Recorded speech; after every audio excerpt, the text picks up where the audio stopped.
एक जादूगर ने घमंड से कहा, अब मोहम्मद को उनका अल्लाह भी नहीं बचा पाएगा।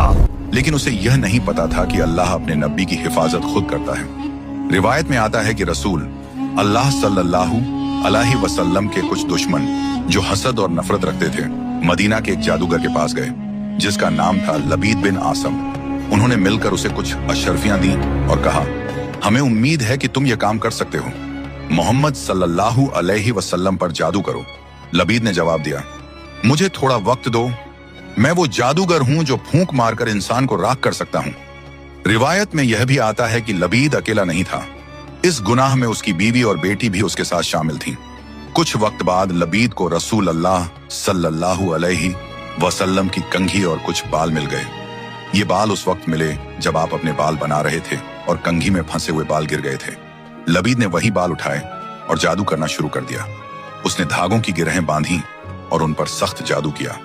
फिर उसी काली सन्नाटे भरी रात में लबीद ने कंघी और बालों की गिरहों को एक भारी पत्थर के साथ बांधा और मदीना के एक पुराने कुएं जिसे जरवान या बिरजरबा कहा जाता था उसमें फेंक दिया और घमंड से कहा, मोहम्मद अब तेरा खुदा भी तुझे नहीं बचा पाएगा।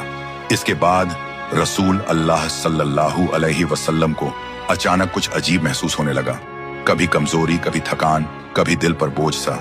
तब आपने अल्लाह से दुआ की और अपने रब से मदद मांगी। उसी रात ख्वाब में 2 फरिश्ते आए। उन्होंने आपस में बात करते हुए कहा, इन पर जादू किया गया है, जादू कंघी और बालों में है और वह जरवान के कुएं में छुपाया गया है। सुबह होते ही रसूल अल्लाह सल्लल्लाहु अलैहि वसल्लम ने सहाबा को बुलाया और फरमाया कि वे उस कुएं तक चलें। जब सहाबा के साथ जाकर कुएं का पानी निकाला गया तो नीचे से कंघी, बाल और गिरह बंधे हुए धागे मिल गए। उसी वक्त अल्लाह ताला ने 2 अजीम सूरतें नाजिल फरमाई, सूरह अल फलक और सूरह अन्नास। रसूल अल्लाह सल्लल्लाहु अलैहि वसल्लम ने जब आयतें पढ़ना शुरू की तो हर आयत के साथ एक एक गिरह खुलती गई और जैसे ही आखिरी आयत पढ़ी गई सारी गिरहें खुल गईं। जादू पूरी तरह टूट गया और रसूल अल्लाह सल्लल्लाहु अलैहि वसल्लम बिल्कुल स्वस्थ हो गए। अगर आप भी अल्लाह की हिफाजत चाहते हो तो कमेंट में लिखो आमीन।